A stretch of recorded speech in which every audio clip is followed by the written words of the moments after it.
Bonjour et bienvenue sur la chaîne RoySub de David Roy. Aujourd'hui, je vais vous expliquer pourquoi les systèmes RoySub ont ce super pouvoir de surpasser tous les autres systèmes de propulsion arbalète. Pour commencer, reconnaissons ce que sont les systèmes RoySub. Pour reconnaître un système RoySub, nous pourrions dire que tous les systèmes RoySub sont ceux qui ont la paire de saucisses que l'on attrape au sommet de l'arbalète et que l'on charge sur la canne. De ces saucisses part un fil qui tourne sur les poulies et du côté du manche, on peut avoir une paire de pneus, deux paires de pneus normaux ou même des systèmes de boîtes de vitesse en utilisant les blocs. Sur l'ensemble de la famille des systèmes RoySub, ce que l'on reconnaît, c'est que la partie supérieure comporte ces paires de saucisses que l'on saisit et que l'on charge sur la canne à pêche. Et maintenant, nous en venons à la raison technique pour laquelle ces systèmes sont considérés par les pêcheurs comme étant, en termes de performance, de simplicité et de praticité, disons le meilleur parmi les systèmes de propulsion pour l'arbalète. En attendant, si vous ne l'avez pas encore fait, je vous invite à aimer cette vidéo si vous aimez ce genre de sujet très technique où nous abordons toute la balistique de la pêche en apnée et plus encore. Surtout, activez la cloche. Ainsi, lorsque nous ferons de nouvelles vidéos, vous serez automatiquement mis à jour et vous pourrez ainsi voir les vidéos immédiatement dès que nous les publierons. Mais revenons à nous. Nous avons dit que la supériorité du système, de l'astuce, de la superpuissance qui a apporté ces systèmes réside dans ces saucisses supérieures. Pourquoi?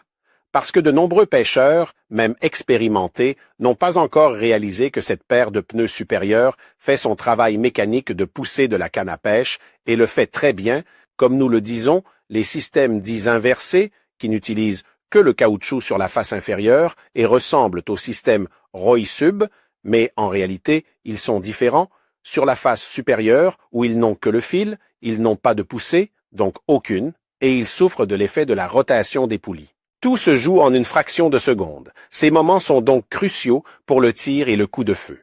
Voilà, dans le système AeroSub, vous n'avez pas besoin du dessous des pneus sur lesquels vous tirez.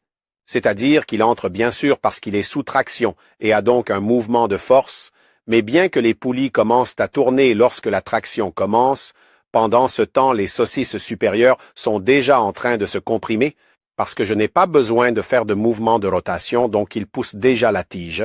Ainsi, la tige est poussée sans avoir à attendre que le mécanisme de la poulie se mette en marche. Ceci est la première raison. La deuxième raison est une poussée dans la poussée.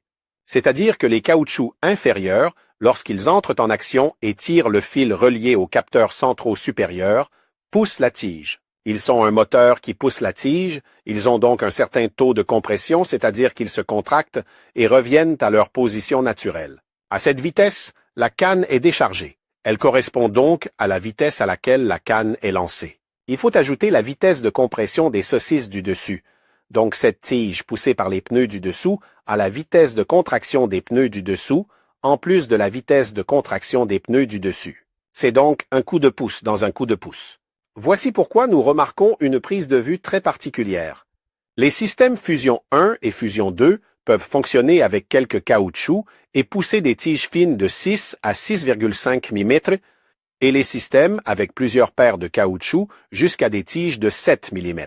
Dans le cas le plus complet, il y a aussi 3 paires de caoutchoucs de 7,5 mm ou 8 m, mais ils sont surtout utilisés avec des cannes légères parce qu'ils ont une poussée qui continue jusqu'à la pointe et qui est très très progressive.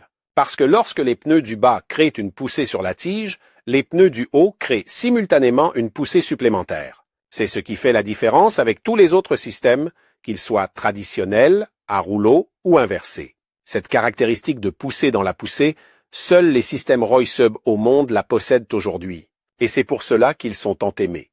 N'oubliez pas de nous suivre sur notre chaîne roysub.net et sur notre chaîne YouTube où nous postons toutes les vidéos.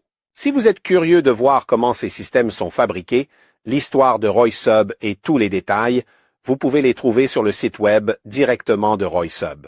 Pour toutes les vidéos et plus encore, suivez-nous sur la chaîne YouTube.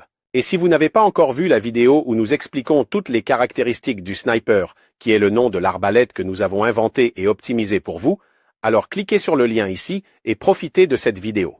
Rendez-vous à la prochaine édition.